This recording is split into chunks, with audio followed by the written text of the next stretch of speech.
దేవునికి స్తోత్రం కలుగునుగాక.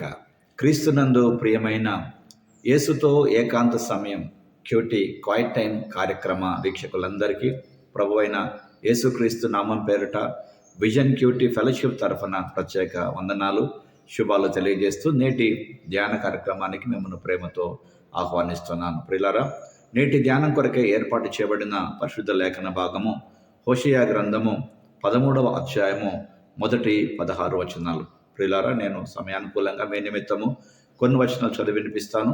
మీరు పూర్తి లేఖన భాగాన్ని చదివి ధ్యానం చేయాల్సిందిగా ప్రభు పేరట మీకు జ్ఞాపకం చేస్తూ ముందుగా వాక్య భాగం చదివి ధ్యానంలోకి వెళదాం. హోషేయ గ్రంథం 13వ అధ్యాయము మొదటి 6 వచనాలు, అలాగే 14 నుండి 16 కూడా చదివి మనము ధ్యానంలోకి వెళదాం. వాక్య భాగం. ఎఫ్రాయిము మాట్లాడినప్పుడు భయము కలిగెను. అతడు ఇశ్రాయేలు వారిలో తను గొప్ప చేసుకొనెను.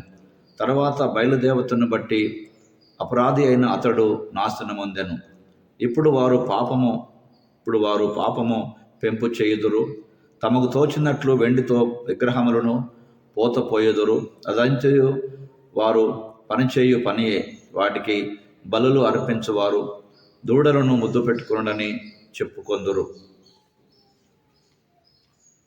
కాబట్టి వారు ఉదయమున కనబడు మేఘముల వలె, పెందలకడ గతించు ప్రాతకాలపు మంచు వలె మల్లుదురు. కళ్ళములో నుండి గాలి ఎగిరి పొట్టు వలె, కిటికీలో గుండా పోవు పొగ వలె ఉందురు.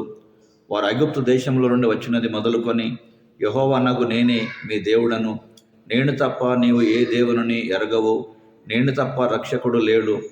మహా ఎండకు కాలిన అరణ్యములో నిన్ను స్నేహించిన వాడను నేనే. తరువాత వారికి మేత దొరకగా వారు తిని తృప్తి పొంది గర్వించి నన్ను మరచిరి. అలాగే 14 నుండి 16 కూడా చదువుకుందాం. అయినను పాతాళ వశములో నుండి నేను వారిని విమోచింతును, మృత్యువు నుండి వారిని రక్షింతును. ఓ మరణమా, నీ విజయం ఎక్కడా? ఓ మరణమా, నీ ముల్లెక్కడా? పశ్చాత్తాపం నాకు పుట్టదు. నిశ్చయంగా ఎఫ్రాయిము తన సహోదరులలో ఫలాభివృద్ధి నొందును. అయితే తూర్పు గాలి వచ్చును, యెహోవా పుట్టించు గాలి అరణ్యములో నుండి లేచును. అది రాగా అతని నీటి బుగ్గలు ఎండిపోవును, అతని ఊటలు ఇంకిపోవును. అతని ధన నిధులు, అతనికి ప్రియమైన వస్తువులన్నిటినీ శత్రువులు కొల్లపెట్టుదురు. షోమ్రోను తన దేవుని మీద తిరుగుబాటు చేసిన గనుక అది శిక్ష నందును. జనులు కత్తిపాలగుదురు, వారి పిల్లలు రాళ్లకు వేసి కొట్టబడుదురు, గర్భిణీ స్త్రీల కడుపులు చీల్చబడును.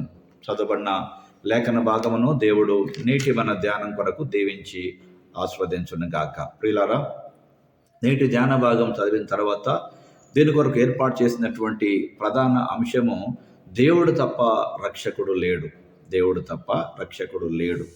నో సేవియర్ బట్ గాడ్ అనే అంశమును ఆధారం చేసుకొని నేటి పాఠ్యభాగాన్ని జాగ్రత్తగా మనం గమనించినట్లయితే, ఇశ్రాయేలీలు ఆ ప్రజలలో ఎఫ్రాయిము బలమైనటువంటి ఒక గోత్రముగా ఉత్తర ఇశ్రాయేలుకు ప్రాతినిధ్యం వహించారు.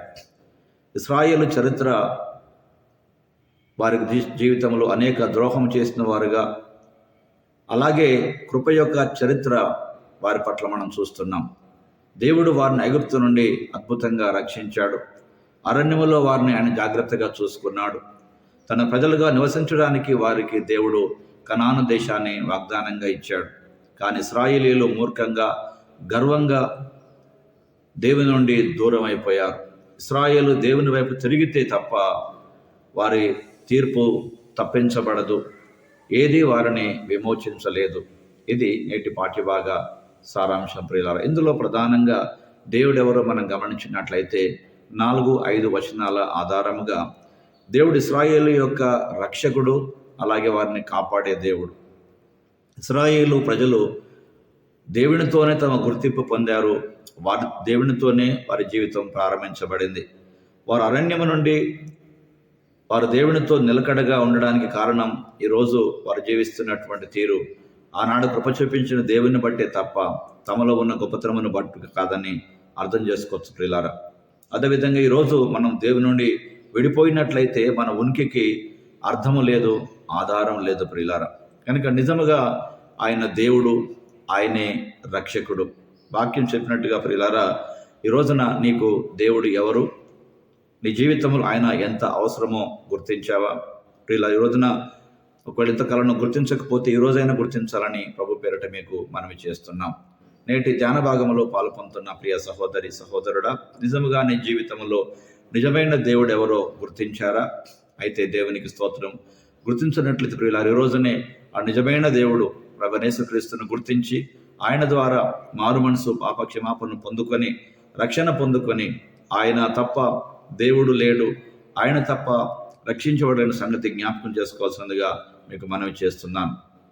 నేటి పాఠ్య భాగంలో ప్రియులారా, దేవుడు మనతో మాట్లాడుతున్నటువంటి మాటకు మన స్పందనగా దేవుడు నేర్పేటువంటి పాఠాన్ని జాగ్రత్తగా మనం గమనిద్దాం. దేవుడు ఇశ్రాయేలీయులను సమస్తము వారికి అనుగ్రహించినప్పటికీ వారు ఆయననే మర్చిపోయారు. ప్రియులారా, మన జీవితంలో ఒకవేళ సమృద్ధిలో ఉన్నప్పుడు మరి దేవుని మనం ఒక్కొక్కసారి విడిచిపెట్టే ప్రమాదం ఉంది, దేవునికి దూరమయ్యే ప్రమాదం. కనుక దేవుడు మనకు సమృద్ధినిచ్చట్లు ఆయన తప్పిపోలేదు. కానీ ప్రియులారా, ఆయన ద్వారా నిజముగా దీవించబడ్డ మనము ఆయనను స్తుతించి ఆరాధించట్లో, ఆయనను జ్ఞాపకం చేసుకోవట్లో మనం అనేక సందర్భాలలో మర్చిపోతున్నాం. కనుక నేటి పాఠ్యభాగం ద్వారా ఎఫ్రాయిము చేసినటువంటి విధంగా మనం ఉన్నామా అని రోజున మన జీవితాలను మనం పరిశీలన చేసుకోవాల్సినటువంటి వారమై ఉన్నాం. కనుక ప్రియులారా, ఆయన తప్ప రక్షకుడు లేడు, ఆయన తప్ప దేవుడు లేడు, ఆయనే మన ప్రభు అయిన యేసుక్రీస్తు. ఆయనను మీరు నమ్ముకున్నారా? అయితే ధన్యులు, ధన్యురాండ్రు. ఆయన నమ్మనట్లయితే ప్రియుల, ఈ రోజు నేను నమ్మాల్సిందిగా ప్రభు పేరిట మీకు జ్ఞాపకం చేస్తూ ఉన్నాను. కనుక దేవుడు తప్ప రక్షించే రక్షకుడు లేడు అన్న సంగతి ప్రియులారా వాక్య భాగం మనకెంతో జ్ఞాపకం చేస్తుంది ప్రియులారా. కనుక భూమి మీద దేవతలు, దేవుళ్ళు అనబడిన వారు అనేక మంది ఉన్నారు, కానీ రక్షించేటువంటి దేవుడు మన ప్రభు అయిన యేసుక్రీస్తు. కనుక 1 కొరింథీ పత్రిక 8వ అధ్యాయము 4వ వచనము 2వ భాగము నుండి 6వ వచనం ప్రియులారా మనం గమనించినట్లయితే నిజంగా మన ప్రభు యేసుక్రీస్తు ఒక్కడే దేవుడుగా వాక్యం ఎంతో స్పష్టం చేస్తుంది ప్రియులారా. కనుక ఆ గొప్ప దేవుని సన్నిధిలో మనం ఉన్నాం. రండి ఒక ప్రార్థన చేసుకుందాం. ప్రియమైన ప్రభువా, మీరు సమస్తమైన ఘనత, మహిమ మరియు స్తుతులకు యోగ్యుడైనటువంటి దేవుడు. నేను ఎన్నటికీ మర్చిపోకుండా ఉండగలిగే కృప నాకు మాకు ప్రసాదింప చేయమని మా ప్రియ ప్రభు అయిన క్రీస్తు యేసు పేరట ప్రార్థిస్తున్నాం పరమ తండ్రి. ఆమేన్, ఆమేన్. ప్రియులారా, ప్రభువారు నిత్యము తన వాక్యం ద్వారా మనతో మాట్లాడుతూ మన జీవితాలను బలపరుస్తూ ఉండగా మనం పొందినటువంటి అనుభవాలు, అనుభూతులు అనేకులతో పంచుకుందాం. వారి విశ్వాసాన్ని కూడా బలపరచగలుగుదాం. ప్రియులారా, యేసుతో ఏకాంత సమయము అనే ఈ అనుదిన ధ్యాన కార్యక్రమాలు మీకు మేలుకరంగా, ఉపయోగకరంగా ఉన్నట్లయితే మీ అనుభవాలు, అనుభూతులు మాకు తెలియచేయాల్సిందిగా మీకు ప్రభు పేరట మనవి చేస్తూ ఉన్నాం. ప్రియులారా, దేవుడు ఒక్కడే, ఆయనే రక్షించేటువంటి దేవుడు, ఆయనే మన ప్రభు అయిన యేసుక్రీస్తు. నిజంగా మీరు నమ్మారా? అయితే ధన్యులు. నమ్మనట్లయితే ప్రియులారా ఈరోజు నమ్మాల్సిందిగా మనవి చేస్తున్నాం. బైబిల్ సెలవిచ్చినట్టుగా నమ్మి బాప్తిస్మం పొందినవాడు రక్షించబడను, నమ్మని వానికి శిక్ష విధించబడను. నమ్మి పరలోక రాజ్యానికి వెళ్తారో, నమ్మకుండా నరకానికి వెళ్తారో తీర్మానము మీదే. ఇలా ఈ రోజున దేవుడు తన వాక్యం ద్వారా మనతో మాట్లాడుతుండగా ఆ దేవునికి మన హృదయాలను సమర్పించుకుందాం. అట్టి కృపా దేవుడు మనందరికీ సమృద్ధిగా అనుగ్రహించి తన నామ మహిమ కొరకు మనందరినీ నిలబెట్టి నడిపించి వాడుకొనుగాక. Thank you. God bless you all.